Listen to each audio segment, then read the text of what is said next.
Salut à tous, j'espère que vous allez bien, que vous passez une très belle journée. Je vous retrouve aujourd'hui sur la chaîne YouTube pour une nouvelle vidéo et en ce moment je suis à fond dans l'avancement de mes sagas et c'est tout simplement génial. Et il est donc déjà temps pour moi de vous faire un nouvel update saga et on va commencer sans plus tarder parce que j'ai pris un petit peu de retard. En fait j'ai tout simplement dévoré mes suites de sagas. Donc aujourd'hui j'ai non pas 3 sagas dont je voudrais vous parler et dans lesquelles j'ai avancé, mais 4 sagas. Donc on commence sans plus tarder. J'ai lu le tome 3 de la saga Lily de Holyweb qui est Lily et la prison enchantée, mais aussi le tome 4 toujours de la saga Lily, toujours de Holyweb, qui s'appelle Lily et la prophétie, et je peux donc désormais dire que j'ai terminé cette saga et donc une saga terminée égale le droit d'en commencer une nouvelle. Et voilà, je ne sais pas encore ce que je vais commencer, mais j'ai le droit d'en commencer une nouvelle. La saga Lily, c'est une saga dans laquelle on va suivre le personnage de Lily, qui est une petite fille qui découvre qu'elle a des pouvoirs magiques, mais c'est un petit peu compliqué parce que le monde dans lequel elle vit est un monde où la magie a été bannie, où elle est totalement interdite, et si l'on utilise ses pouvoirs magiques, on risque d'aller dans une prison. Lily a caché la naissance de ses pouvoirs magiques tout simplement parce que sa mère utilise la magie à assez mauvais escient. Elle a pu voir ça avec sa sœur Georgie qui est complètement envoûtée par la magie que sa mère a insufflée en elle et qui est peut-être pas une magie des plus saines, on va dire. Pour découvrir ça, je vous laisse lire le premier tome et c'est ensuite toutes les aventures de ces deux sœurs magiciennes que l'on va découvrir dans un monde où elles ne peuvent pas utiliser leurs pouvoirs. Et globalement, dans l'ensemble, c'est une saga que j'ai tout simplement adorée. J'avais adoré la saga Rose de Holyweb également, pareil, un univers avec une pointe de magie. Et ce que j'ai beaucoup aimé avec le tome 3 et le tome 4 de Lily, c'est que cette saga va se mêler à la saga Rose. On va retrouver des personnages que l'on avait dans la saga Rose et on va les retrouver quelques années après. Donc je vous conseillerais quand même pour une logique en fait chronologique de lire d'abord la saga Rose avant de découvrir Lily, même si je pense que c'est pas trop gênant. Mais les deux sagas sont tout simplement géniales. C'est très jeunesse, c'est vrai, je pense que ça pourrait pas plaire à tout le monde de par cet aspect-là. Je sais qu'il y en a, quand c'est trop jeunesse, pardon, ça les rebute un peu. Mais moi, c'est le genre de saga par excellence, entre deux lectures un petit peu plus lourdes, qui me fait du bien, qui me fait rêver. Il y a de l'action, il y a des personnages attachants, il y a de l'humour, je pense, notamment dans la saga Rose, au petit chat Gus, et dans la saga Lily, au petit chien Henrietta. Et dans le tome 3 et le tome 4, les deux se rencontrent et là, non mais c'est hilarant et c'est mignon, puis les couvertures sont à craquer et je peux vous assurer que la couverture représente très bien ce qu'il y a dedans. C'est des histoires vraiment, c'est mignon tout en ayant de l'action, tout en ayant du suspense, tout en ayant du rebondissement. C'est terriblement attachant et donc du coup ça a été assez compliqué de tourner la dernière page de cette saga et me dire que maintenant Rose et Lily, eh bien c'est terminé, mais je me dis qu'Holyweb a écrit d'autres livres, je pense notamment à la saga Emily, il me semble pour l'instant il n'y a que 2 tomes, je ne suis pas très sûre que de moi. Ça tourne plutôt autour de l'univers des fées, mais là il n'y a que 2 livres et ils sont beaucoup plus petits que Lily et Rose. Donc je vais attendre un petit peu, je vais faire une petite pause. Maintenant j'ai l'autorisation de commencer une nouvelle saga. Autorisation que je me suis donnée de moi-même à moi-même. Mais une chose est sûre, que ce soit la saga Lily ou la saga Rose, je vous recommande énormément. C'est des petits bonbons, c'est du bonheur en livre, c'est des pages géniales et c'est un univers super qu'Holyweb a su créer. J'ai ensuite enchaîné, toujours dans une saga jeunesse, mais dans un tout autre genre, avec Le Laboratoire au Serpent, qui est le deuxième tome de la saga Les désastreuses aventures des orphelins de Baudelaire, écrite par Lemony Snicket et publiée chez Nathan. C'est une relecture, comme je vous l'ai déjà dit, cette saga-là, j'ai déjà dû la lire 2 fois. En tous les cas, le premier tome, je le connaissais presque par cœur. Et le tome 2, je l'avais un petit peu moins lu, donc ça a été un plaisir de redécouvrir l'histoire. On va toujours suivre ces 3 orphelins de Baudelaire qui sont Violette, jeune fille très intelligente, qui aime beaucoup inventer des choses et qui a un vrai petit esprit d'ingénieur. Klaus qui lui adore dévorer les livres et qui a une intelligence incroyable, une palette de connaissances extraordinaires, et Prunille, un jeune bébé qui aime un petit peu tout mordiller et ça peut s'avérer dans certaines situations assez utile. Dans le premier tome, leurs parents vont périr dans un incendie et donc ils vont être remis à la garde d'un certain comte Olaf. Et très vite, on va se rendre compte que ce fameux comte Olaf ne les prend pas chez lui pour les plus meilleures des intentions. En fait, tout ce qu'il veut, c'est mettre la main basse sur leur fortune parce que ces orphelins sont très très riches. Cette fortune ne peut être atteinte qu'à la majorité de Violette et donc voilà, personne d'autre ne peut toucher la fortune que les enfants Baudelaire, bien évidemment, mais ce comte Olaf, il en a rien à faire. Donc là, c'est la suite des aventures de ces orphelins que l'on va retrouver chez un nouveau tuteur. En fait, chaque tome, c'est un nouveau tuteur, c'est un petit peu le but de cette saga. Et ici, ça va être chez un certain Montgomery qui élève des serpents. Je ne vous en dis pas plus, mais pour ma part, j'ai préféré ce deuxième tome au premier. J'ai passé un très bon moment, même si, comme je vous disais, quand je vous parlais du premier, il y avait certains aspects, notamment l'auteur qui intervient très régulièrement, même si c'est un point que j'aime beaucoup parce que ça crée une relation spéciale entre l'auteur et le lecteur. Mais parfois ça me saoulait un petit peu clairement dans le premier tome, puis le fait qu'il explique beaucoup de mots, ça m'énervait aussi dans le premier tome. Là, j'ai retrouvé ça par moments, mais beaucoup moins que dans le premier tome de la saga, donc je l'ai préféré. Voilà, et je sens que plus je vais avancer, plus je vais préférer les tomes. C'est vrai que c'est très jeunesse, mais parfois on trouve des petites références, notamment, sans trop vous en dire, un serpent qui s'appelle le serpent Wolf de Virginie. Donc voilà, je pense que vous aurez compris la petite référence littéraire. Je vous en dis pas plus, mais dans le premier tome, il y a aussi une petite référence littéraire comme ça. Et c'est des choses qu'on voit plus en tant qu'adulte, parce que ça m'étonnerait que beaucoup d'enfants de 9-10 ans connaissent Virginia Woolf. Mais voilà, ça fait sourire et c'est là qu'on se dit que voilà, il y a vraiment une double lecture et qu'en tant qu'adulte, on peut trouver des petites choses comme ça qui font sourire. Et malgré tout, j'ai passé un excellent moment et j'ai hâte de poursuivre cette saga.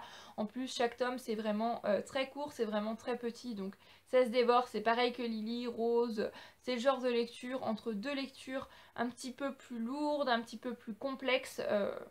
Voilà, j'aime bien, c'est un petit bol d'air frais avant de repartir sur autre chose. On continue avec La Conspiration qui est le 7e tome de la saga La Communauté du Sud de Charlène Harris qui a inspiré la série télé True Blood. Alors là on est sur une saga Beat-Lit qui n'a plus du tout à voir avec les sagas jeunesse que je vous ai présentées auparavant. Dans cette saga, on suit le personnage de Sookie Stackhouse, qui est une belle blonde, voilà, et si ce n'est qu'elle a la particularité d'être télépathe, c'est-à-dire qu'elle lit dans les esprits. Alors sa vie est loin d'être simple, elle est serveuse dans un bar chez Merlotte, mais elle n'arrive pas à avoir des relations de couple, parce que c'est un peu compliqué quand on lit dans l'esprit de son mec de se dire... voilà, non mais qu'est-ce qu'il est en train de penser? Donc du coup, voilà. Puis les gens, ils ont un petit peu peur d'elle, autant se l'avouer. Donc elle a une vie qui est pas simple jusqu'au jour où elle va rencontrer Bill Compton qui est un vampire. Parce qu'il faut savoir qu'à l'époque où se déroule la communauté du Sud, qui est notre époque actuelle, le monde est un petit peu différent de celui qu'on peut vivre en ce moment, puisque les vampires ont fait leur coming out, ils ont révélé à la face de la Terre qu'ils existaient et ils vivent en parfaite cohabitation avec les humains depuis que le Japon a sorti un sang de synthèse qui leur permet donc de se nourrir de ce liquide qui a le même goût, les mêmes vertus que du sang, sans avoir à aller faire la chasse aux humains et à les tuer, ce qui pour une cohabitation est quand même bien pratique. Mais si les vampires ont fait leur coming out, ce n'est peut-être pas le cas de toute autre créature surnaturelle qu'on va découvrir petit à petit au fil des tomes. Et c'est les aventures de Sookie qui va toujours se retrouver mêlée dans des complots, dans des trucs de fou avec les créatures surnaturelles, vampires et autres, je ne vous en dis pas plus. Et des personnages que l'on connaît depuis le premier tome, on les voit évoluer, on les voit prendre une facette un petit peu magique et voilà, il y a toujours des rebondissements, il y a toujours des nouvelles créatures qui sont amenées au fil des tomes et on voit que Charlène Harris ne manque pas d'imagination puisqu'on pourrait croire qu'au bout d'un 7e tome quand même, la saga commencerait à s'essouffler. Pour information, c'est une saga qui est maintenant terminée et qui contient 13 tomes. Donc j'ai encore de quoi faire et j'en suis bien heureuse parce que cette saga, je l'aime énormément et ce 7e tome ne déroge pas à la règle. Voilà, c'était complètement addictif, complètement prenant. J'ai aimé découvrir de nouveaux personnages, j'ai aimé en retrouver d'autres. Il y en a qu'on a découvert dans le tome précédent qui commencent à prendre un petit peu plus d'importance. Et c'était génial. Et la fin, c'était un truc de fou. C'était... de l'action qui s'enchaînait pour finir en feu d'artifice et ça m'a laissé sur les fesses. J'ai juste hâte de poursuivre la saga avec tous les autres tomes parce que ça c'est génial. C'est génial. Je vous le disais déjà plusieurs fois, la Beat Lit c'est pas un genre que je lis souvent, à part les Twilight que j'ai lu quand j'étais adolescente comme beaucoup de monde je pense. Voilà, les histoires de vampires, toutes ces créatures surnaturelles, j'y connais pas grand chose, mais une chose est certaine, quand j'aurai terminé la communauté du Sud, et que j'aurai donc l'autorisation de commencer une autre saga par validation de celle-là, eh bien je commencerai une autre saga Beat Lit parce que j'adore maintenant. Et on termine avec la dernière saga dans laquelle j'ai avancé, dont je voudrais vous parler aujourd'hui. On revient sur du plus jeunesse. Il s'agit de la saga des Sœurs Grimm. Donc j'ai lu le tome 4, Crime au pays des fées, c'est de Michael Buckley. Et cette saga, je l'adore, c'est génial. Dans le premier tome, on suit Sabrina et Daphne Grimm, qui sont deux petites filles qui vont voir leur vie basculer lorsque leurs parents vont disparaître. Comme ça, pouf, ils ont disparu. Il y a juste une main rouge qui est restée, on ne sait pas ce que c'est, cette marque de la main rouge, mais ses parents ont disparu. Donc bien évidemment, ces petites filles ne peuvent pas rester comme ça, seules dans leur maison, il faut bien que quelqu'un s'occupe d'eux. Donc elles vont se retrouver dans les mains des services sociaux, elles vont être brinque-ballées de famille d'accueil en famille d'accueil, jusqu'à ce qu'une certaine Madame Grimm dit être leur grand-mère. Et donc bien évidemment la famille a priorité pour la garde des deux petites filles. Mais Sabrina elle est un peu dubitative, elle se dit oh là là pourquoi est-ce qu'elle s'est pas réveillée avant et pourquoi est-ce que nos parents nous auraient jamais parlé de cette grand-mère, c'est quand même un petit peu louche. Et elle ne va pas rester en reste en fait, les surprises ne vont pas s'arrêter là parce que cette Madame Relda, Mamie Relda habite à Port Fairy qui est une ville dans laquelle vivent les fins des temps. Les fins des temps, qu'est-ce que c'est? C'est des personnages de contes de fées, puisque en fait les contes de fées que vous connaissez, que vous avez lus, que voilà la petite sirène, etc. Vous connaissez les histoires, en fait ce ne sont nullement des récits fictifs, ce sont des histoires vraies que les frères Grimm et Andersen aussi ont écrit. Voilà, c'est des faits historiques qu'ils ont relatés et donc Mamie Relda et Sabrina et Daphné sont des détectives de contes de fées. Tous les mystères qui ont lieu à Port Fairy et qui impliquent des fins des temps, c'est elles qui doivent les résoudre.